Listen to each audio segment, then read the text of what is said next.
Já não estão presentes, mas eu gostaria de reforçar o agradecimento aos membros, funcionários públicos, né? As pessoas aqui presentes, como o vice-governador, representantes da Secretaria de Estado Municipal de Saúde, Estadual de Saúde. E eu queria agradecer em especial a SBEC, que fortalece esse nosso laço, né? Que traz mais ciência para o nosso caso. Queria agradecer a todos vocês mais uma vez. Iniciando uma apresentação simples, passou tudo. Bom, eu fui na faculdade de Campos, que é a minha formação. Eu tenho hoje a área de atuação na ultrassonografia, sou prescritor de cannabis desde 2015 e comecei a estudar nessa fase, nesse momento, as aplicações clínicas e como funciona essa interação da cannabis com o corpo humano. Eu, a partir daí, virei médico, diretor médico da área, sou responsável pelas consultas e acompanhamentos dos pacientes que até então adentraram a associação, e são por volta de 100 pacientes hoje em acompanhamento, em tratamento com óleos, que eu quero dizer full espectro, que é o de amplo espectro, que eu vou explicar durante a apresentação, e sou membro também da SBEC e da Sociedade Internacional de Pesquisa Canabinoide. Esse slide já foi passado pelo Yuri no início da apresentação, mas eu gosto de reforçar para a gente entender que a planta hoje está presente no mundo inteiro, mas existe uma teoria da sua origem geográfica. Provavelmente ela nasceu na Ásia Central, lá aos pés do Himalaia, e foi carreada, foi domesticada pelos nômades da época. E aí a gente entende como que essa cannabis foi caminhando ao longo do tempo e se disseminando ao redor do mundo. Mais recentemente, e eu queria destacar, eu vou passar um pouquinho rápido alguns pontos por causa do nosso tempo. Eu queria destacar que na década de 30 no Brasil, qualquer pessoa poderia comprar o cigarro da cannabis nas farmácias. Ela era vendida com o nome de cigarros índios.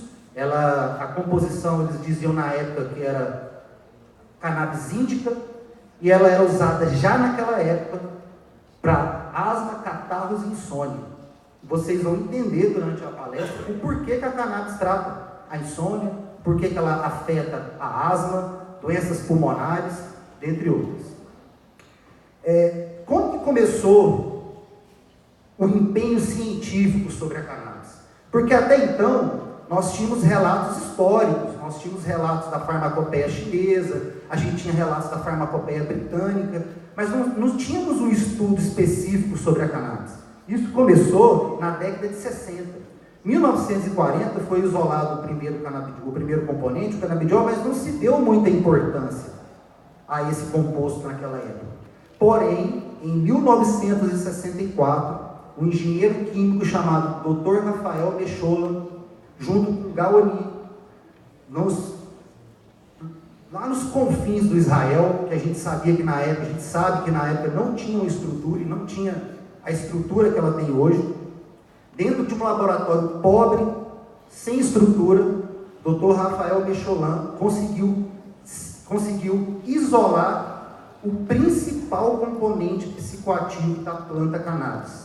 Ou seja, a partir desse momento, sabe-se que não é a cannabis apenas que tem a utilidade terapêutica.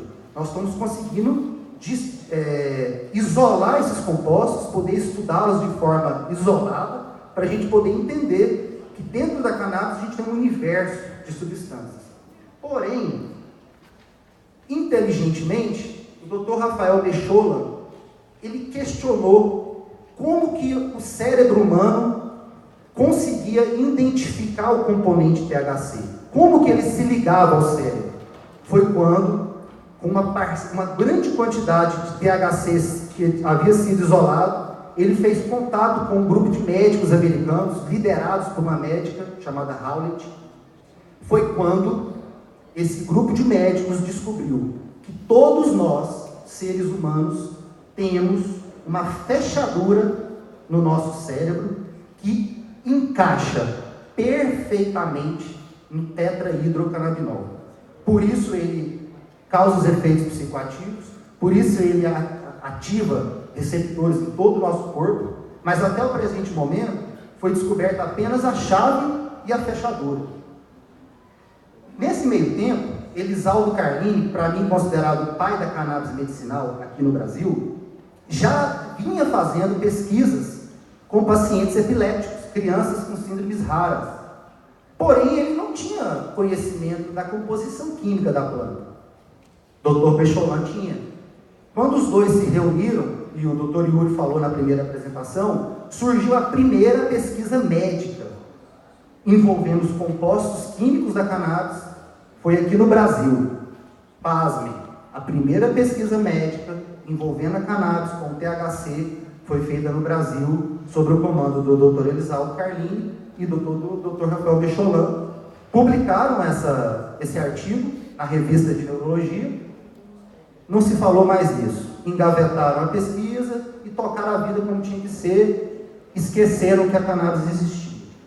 Porém, esse mesmo grupo de médicos, eles pensaram assim: como pode cada ser humano, cada organismo que está aqui, possuir um receptor que responde a uma planta que nasceu lá no Himalaia, lá na Ásia Central? Não tem lógica o corpo produzir um receptor que vá somente responder a uma planta que existe numa parte do mundo. Foi quando esse grupo de médicos, grupo de cientistas, em conjunto com o Dr. Rafael Pécholan, descobriram a tal da N-araquidonoiletanolamina, famosa anandamida. Anandamida, amigos, vem da palavra do sânscrito ananda, quer dizer felicidade, bem-aventurança. Na época, achavam que ela estava vinculada apenas às emoções, apenas às situações de felicidade, mas hoje a gente entende, e isso tem pesquisas que já mostraram, que essa anandamida, ela está envolvida em vários processos fisiológicos do nosso corpo. Vários.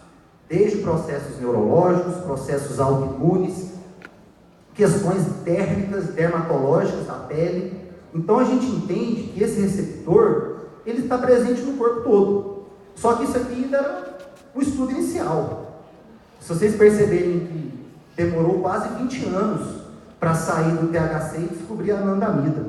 E aí, posterior a isso, descobriram a presença de outros receptores, não vou detalhar eles agora, mas nós temos os canabinoides, os receptores canabinoides 2 e 3, que é a atual pesquisa. E aí descobriram também um outro canabinoide endógeno, que é o 2-acilglicerol. Porém, essas pesquisas continuaram. Hoje nós temos listados por volta de 80 canabinoides endógenos já estudados. E nós temos essas, independente se alguém já teve contato com a cannabis ou não, essa produção ela é independente. E até esse momento, até 95, achava-se que ela era somente uma rede complexa neuronal, de circuitos, mas ela cresceu. Esse conhecimento aumentou e hoje a gente descobre que nesses lugares, todos esses lugares, nós temos receptores canabinoides. E eu vou enumerá-los aqui para vocês entenderem. Não é só o cérebro. Nós temos no pulmão, sistema pulmonar, por isso explica o tratamento da asma, do catarro. Nós temos no sistema cardiovascular, coração e vasos. Nós temos a presença no fígado de receptores, poucos, mas tem. Nós temos a presença massiva de receptores no sistema gastrointestinal, intestino, estômago. Nós temos a presença desses canabinoides nos ossos, no sistema autoimune, nos tecidos reprodutivos dos órgãos masculino e feminino. Nós temos no pâncreas, nós temos órgãos reprodutivos, nos músculos e áreas de trauma, que é a última pesquisa que está sendo avaliada a questão dos receptores. E no cérebro? Bom, nós temos receptores canabinoides no cérebro inteiro. Porém, algumas partes do cérebro, elas possuem uma maior concentração. E aonde que são essas regiões? Elas estão enumeradas aqui. Vocês que não são médicos, vocês podem estar se perguntando, mas que áreas são essas? Eu vou dizer para vocês. Nós temos os canabinoides que respondem ao THC, putamen, globo pálido e núcleo caudado, são os gânglios da base. São estruturas cerebrais responsáveis pelo movimento, pela marcha. Então, se todo mundo está sentado, todo mundo consegue se manter em pé, todo mundo tem uma marcha equilibrada, isso vem dos núcleos da base. E é nesses núcleos da base que nós temos os receptores canabinoides. E esses receptores, eles não estão apenas presentes, eles estão funcionando ativamente, regulando essas funções.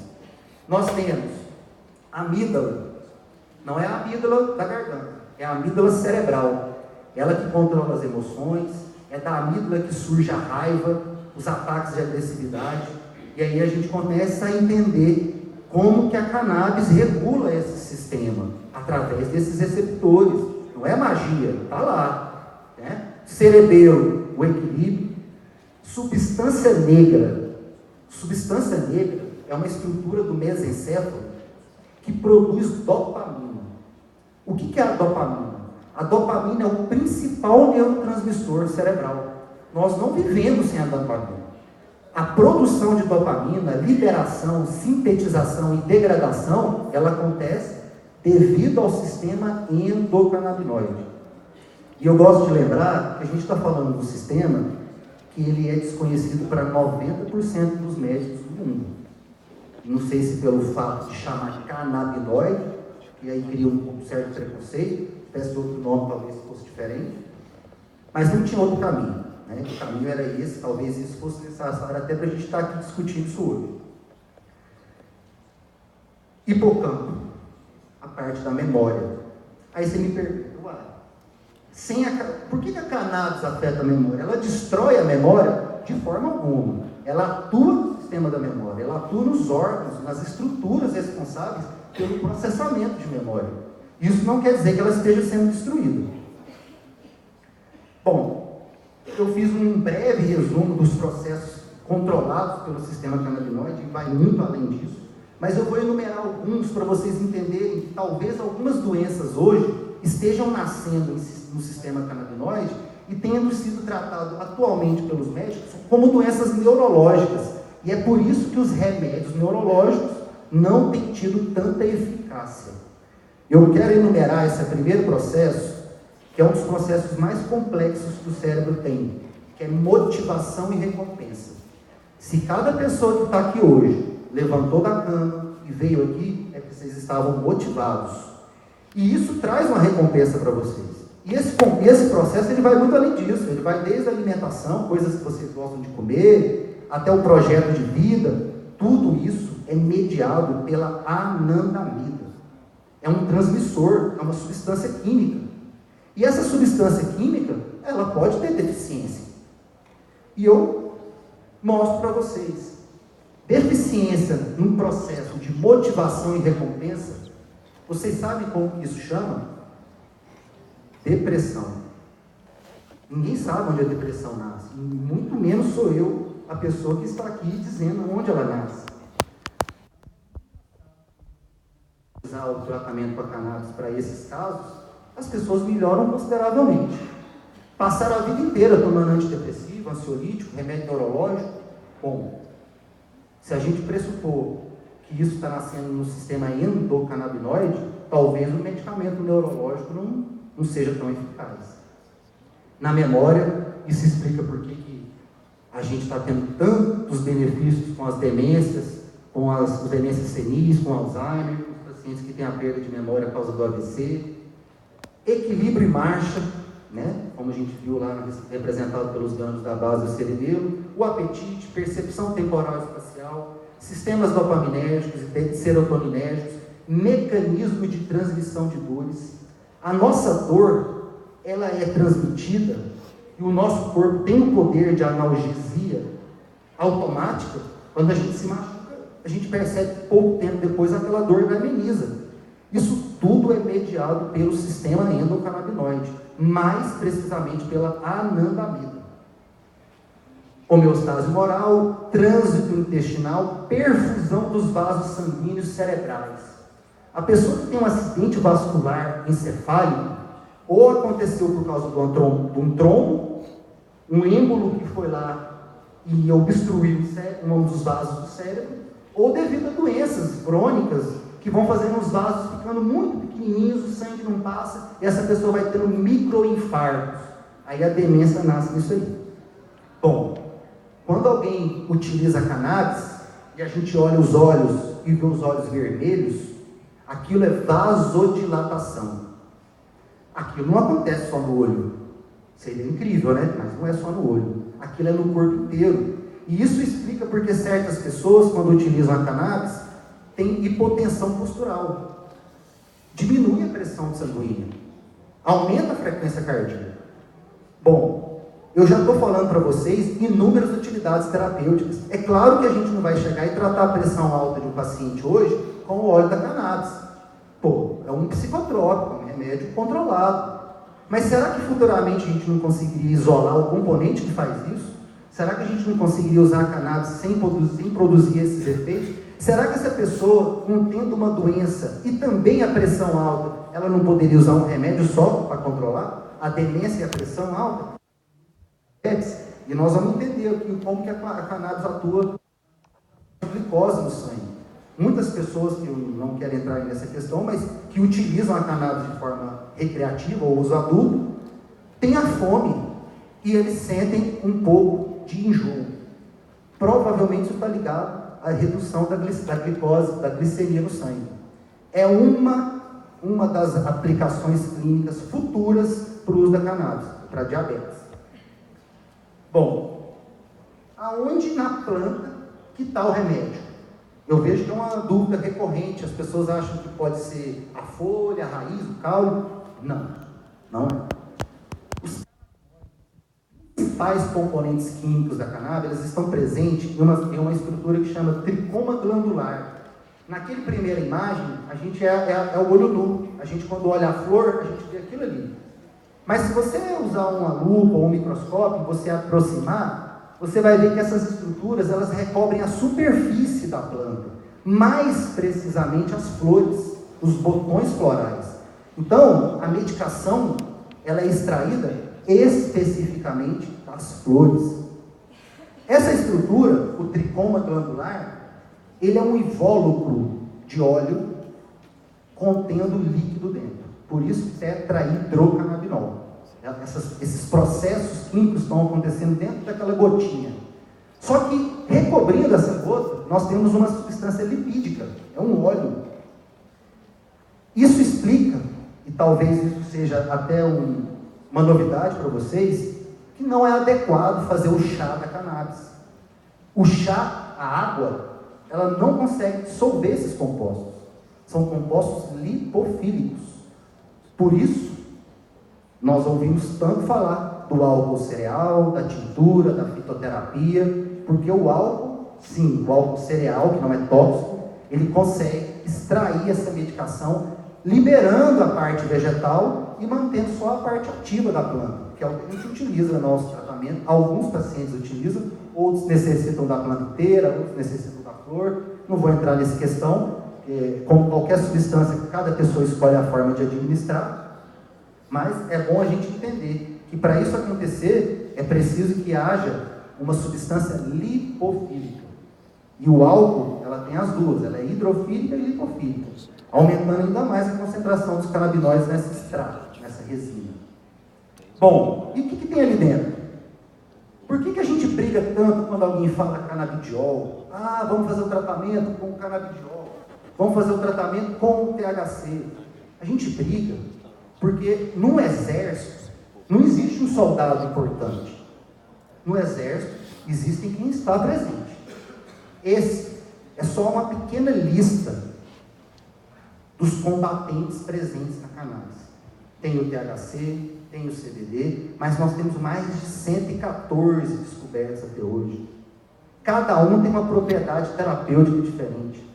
Daí vocês entendem, quando nós lidamos com a cannabis e nós entendemos o amplo espectro de doenças que ela pode tratar, alguém vira e fala assim, não, mas vamos isolar o canabidiol porque o resto é psicoativo. Não vamos eliminar uma farmacopeia em forma de planta por causa de preconceitos e paradigmas que nós obtemos de forma errônea ao longo da vida. Eu não vou detalhar cada canabinoide aqui, mas eu queria que vocês imaginassem uma lista de 114 para baixo dessa aqui, ó. Aí eu pergunto para vocês, por causa de um preconceito a respeito da psicoatividade, que talvez algum desses componentes tenha, a gente vai eliminar a utilidade terapêutica ou nós vamos aprender sobre ela? Para que a gente possa dominar futuramente cada um desses compostos. Eu não sei se é hoje ou amanhã, mas o Dr. Denis, o engenheiro agrônomo lá da SBEC, ele vai falar sobre algumas inovações nessa área. Existem pessoas que estão conseguindo fazer com que leveduras produzam canabinoides específicos. Então, alguns fungos estão produzindo canabigerol, canabidivarina. Modificações genéticas, pesquisa, que é por isso que a gente está reunido aqui, para a gente avançar nesses campos. Então, sabendo disso tudo, desses receptores, da anandamida, dos locais que a cannabis atua, a gente pega e enumera as doenças que são da cannabis. Dentre essa lista, que vocês podem ler, eu vou enumerar algumas que eu considero mais importantes, que as pesquisas mais avançadas, assim, recentemente. Epilepsia, eu não preciso falar nada, né? A primeira pesquisa foi na década de 80. De lá para cá, mais de 200 pesquisas em relação à epilepsia e o uso da cannabis, e todas demonstrando eficácia melhor do que os alopáticos atuais. Epilepsia, a esclerose múltipla, o único remédio disponível na farmácia, aprovado pelo FDA, a indicação dele, o único grupo de pacientes que eu, como médico, posso prescrever é para esclerose múltipla. Isso a gente considera uma injustiça. Eu gosto de lembrar que o Mevatil, que é o medicamento que está na farmácia, ele é composto por componentes sintéticos. Eles não advêm da planta, foram produzidos em laboratório. Nós temos a esclerose amiotrófica, nós temos o Parkinson, inflamações diversas, acne, cinesia, psoríase, doença autoimune, a depressão, a diabetes, a artrite reumatoide, náusea de diversas etiologias, desde o câncer até casos que são impossíveis de tratar, de gestantes. Nesses casos, às vezes, nos permite também utilizar o canabidiol. Nós temos abuso de substâncias, síndrome do intestino irritável, dor de diversas origens, neuropática, dor crônica, do osteomuscular, leucemias, enxaquecas, Alzheimer, doenças espásticas, sequela pós-AVC, anorexia, insônia, fibromialgia, síndrome do pânico, lesões na pele, sequelas de poliomielite, efeitos da quimioterapia, sintomas do câncer, alergias e doenças autoimunes. Bom, o que nós estamos vendo aqui são uma série de doenças que nascem em lugares diferentes. Mas agora, vocês já sabem o porquê que a cannabis consegue tratar essas doenças. Não é mágica, é porque em cada lugar que essas doenças nascem, nós temos um receptor canabinoide. Aí eu estendo, e isso já não é uma coisa comprovada, não é um trabalho que foi publicado, mas eu estendo vocês a pensarem a respeito de que a maioria dessas doenças que estão aí, nós não sabemos a causa delas, nós não sabemos a origem, a fisiopatologia. Será porque esses doentes, portadores dessas doenças, quando eles vão no médico deles, neurologistas, imunologistas, eles estão procurando no lugar errado? Será que tratar uma doença que provavelmente nasce no sistema endocannabinoide com um remédio neurológico é eficaz? Eu aprovo, eu confirmo para vocês, não é. Quem tem parente de Alzheimer, quem tem parente com demência senil em casa, sabe que a medicação ela não é eficaz. Tanto não é eficaz que não existe um medicamento aprovado no Conselho de Medicina, na Organização de Saúde, para tratar esses doentes. A gente usa remédio aleatório. Se você levar um paciente de Alzheimer, ele vai sair com 10 receitas de bolo diferentes. Não tem lógica você tratar uma coisa com outra. Como que a gente vai interferir nessas doenças? A isso eu trago o nome do Dr. Ethan Russo, que o próximo slide vai mostrar uma teoria que ele postulou, e daí talvez a gente entenda como que essas doenças podem nascer de diversas formas diferentes, nascendo no mesmo lugar. Essa teoria, ela chama tônus do sistema endocannabinoide. O que isso quer dizer? Se o nosso sistema endocannabinoide fosse uma fábrica, ele tinha um nível de produção.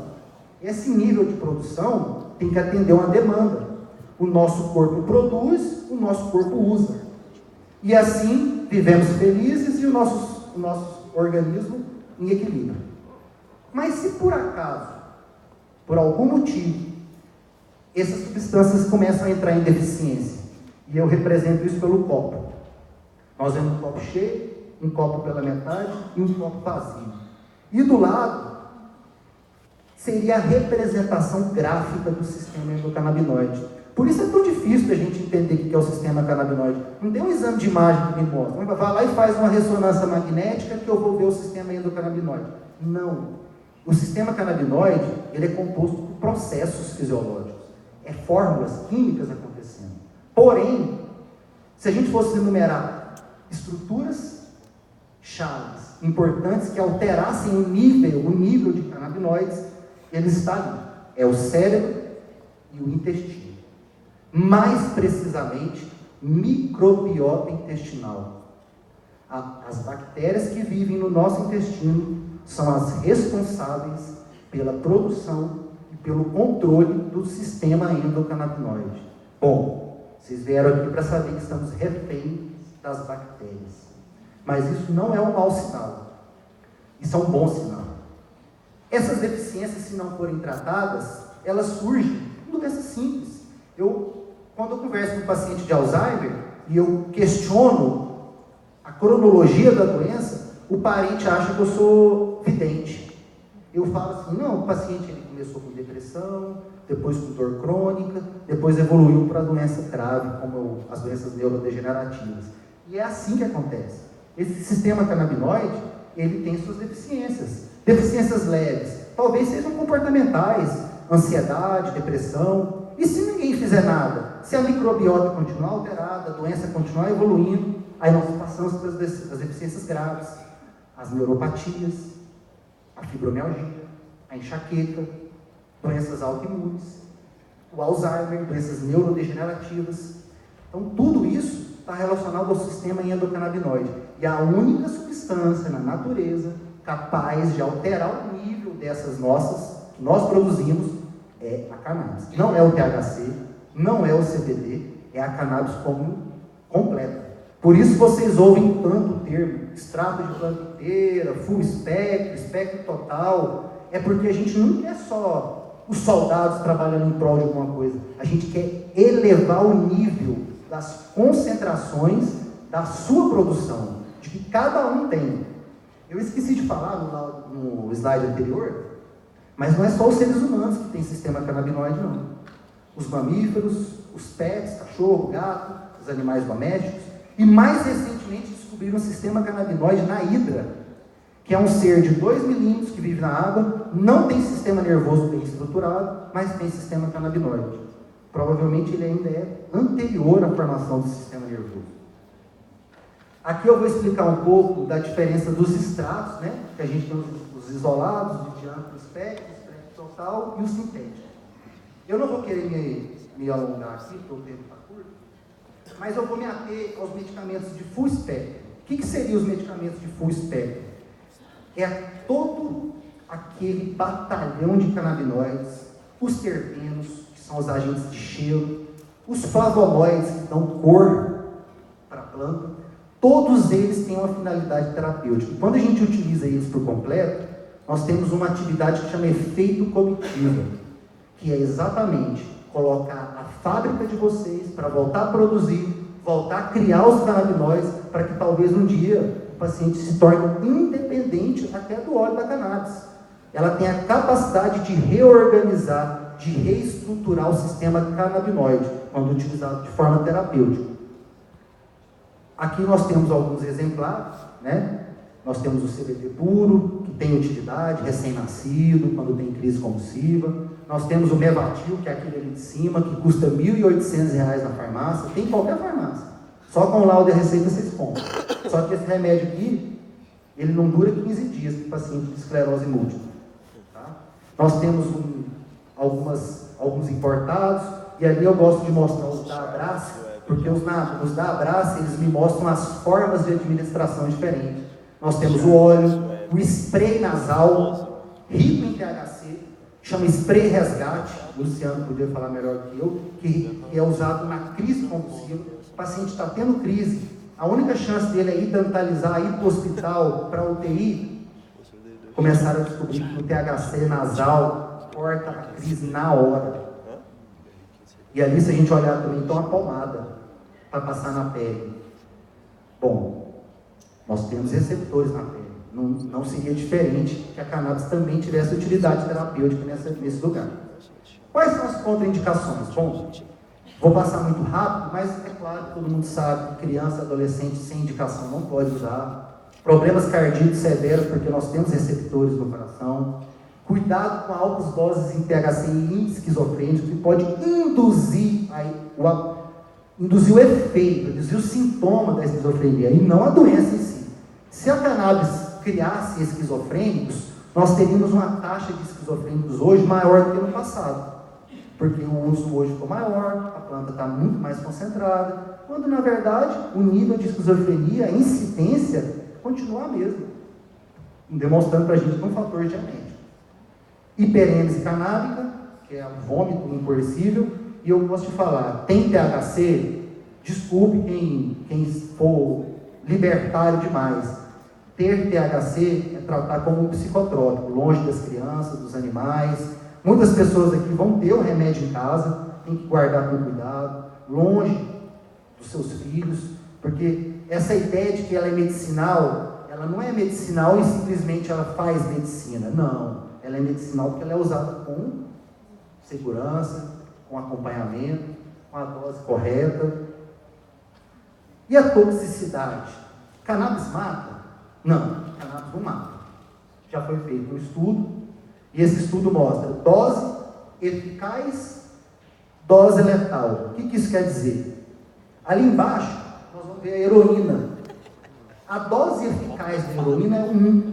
Se você sobrepor a heroína 5 vezes, aquilo é letal. O paciente vai morrer. O álcool, vocês não estão vendo, mas ele está ali no meio. O álcool, ele é 10 vezes sobreposto à dose, ele pode causar morte. E a cannabis? Lá em cima. Tentaram por mais de 1000 vezes a dose e não conseguiram. Aí nós na água, nós temos uma brincadeira que o Dr. Yuri faz. Existe uma forma de morrer com a cannabis. É se 5 toneladas cair sobre a sua cabeça. De outra forma, a gente ainda não viu. Ó, em tudo isso, esses que eu vou mostrar agora, tem a referência bibliográfica, quem quiser tirar foto depois, pesquisar e olhar. Bom, falam-se que não tem pesquisa sobre a cannabis. Eu vou passar muito rápido, meu tempo já acabou, mas eu vou demonstrar que esse estudo mostrou que pacientes de fibromialgia possuíram benefícios muito maiores a qualquer medicamento alopático utilizado atualmente. E se vocês forem perceber, o vermelhinho é o uso da cannabis, é muito superior. Aí você me fala, não, mas a cannabis então ela é maravilhosa. Não é por causa disso. Não é porque ela é maravilhosa apenas, é porque ela atua no cerne do problema. Se a paciente com fibromialgia for deficiência de canabinoides, for baixa de anandamida, isso explica porque o uso do óleo é tão eficiente. Aqui temos trabalhos demonstrando que o THC tem a mesma potência analgésica da morfina, só que ela não causa morte. Nos Estados Unidos e em alguns países nós estamos tendo a crise dos opiáceos, pessoas utilizando a morfina de forma indevida, de forma indiscriminada, morrendo. Michael Jackson foi um dos casos, nós temos inúmeros. E de repente a indústria farmacêutica se vê ameaçada. 20% do seu faturamento vem com a codeína. De repente uma planta, que qualquer um pode ter, qualquer um pode plantar se fosse legalizado, que ela tem a mesma potência da morfina, 30 vezes mais anti-inflamatória que a aspirina. E isso está tudo pesquisado, tudo comprovado. Espasticidade. Os pacientes de Parkinson, de Alzheimer, os pacientes com AVC, como a ex-vereadora, a ex-deputada Betinha Rocha, pessoas que apresentam esse tipo de sintoma, a cannabis alivia quase que por completo. Aqui eu mostro 2 trabalhos sobre autismo, eu não vou entrar nesse caso que a professora, a doutora Patrícia, vai falar muito bem sobre isso. Mas nós temos aqui o trabalho do Dr. Mecholan e do Dr. Carlinhos, 1980. Olha lá, administração crônica do canabidiol em voluntários saudáveis e pacientes epilépticos. Quase 80% de eficácia do medicamento. Bom, isso aí tinha que sair na mídia, isso aí tinha que ser publicado. Engavetaram e não se falaram mais disso. E embaixo foi a última pesquisa sobre o autismo, feita no Brasil, o Dr. Paulo Fleury, falando sobre o uso da cannabis com os autistas. E aí, vocês podem tirar uma foto, depois quem tiver interesse em ler os trabalhos, vocês vão ver que a comprovação da eficácia é enorme.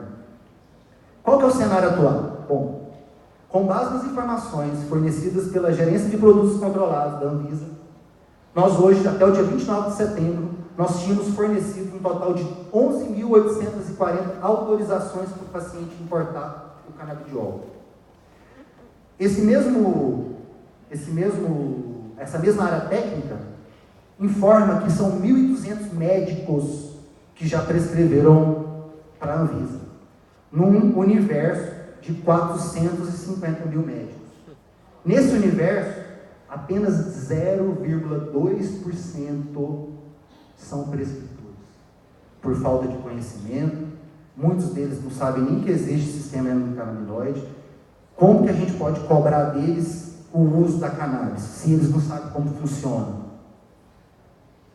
Bom, eu queria deixar uma frase do Dr. Ethan Russo, que isso eu acho que deveria ser encaminhado aos médicos, aos estudantes de medicina e quem são os responsáveis pelos ensinos nas faculdades. Apesar do sistema endocannabinoide ter sido descoberto há mais de 30 anos, houve muita pouca aceitação nos currículos médicos. Simplesmente não está sendo ensinado. Claramente temos um déficit de conhecimento em relação a ele, e que se não corrigirmos, continuaremos não tendo a capacidade de tratar nossos pacientes com mais eficácia. E é para isso que nós estamos aqui. Obrigado.